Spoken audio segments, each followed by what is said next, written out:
hubungan kedekatan antara sosok sahabat Vanessa Angel, yakni Marsha Icha dengan Fadly Faisal selaku adik dari Bibi Andriansyah kian membuat sejumlah pihak menjodoh-jodohkan keduanya.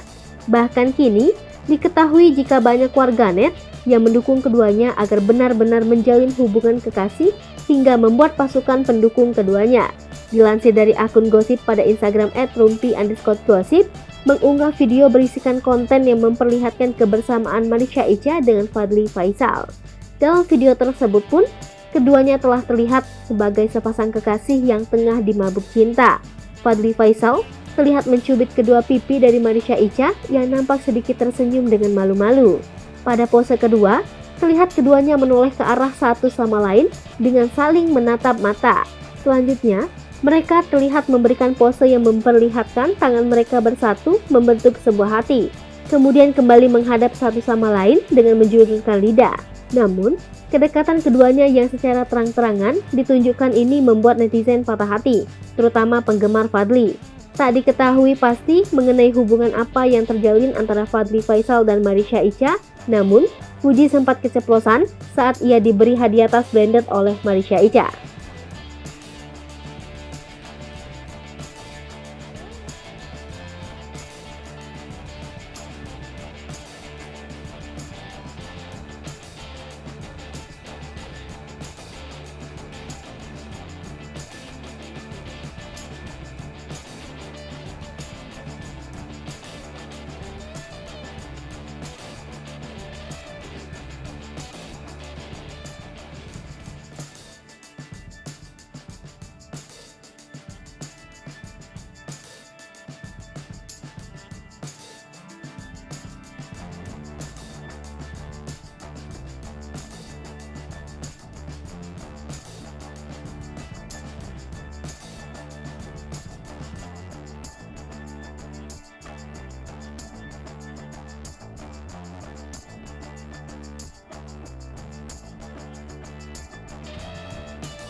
Hai pemirsa Sri Popo TV, jangan lupa komen, like, dan subscribe, serta tonton terus berita-berita terupdate lainnya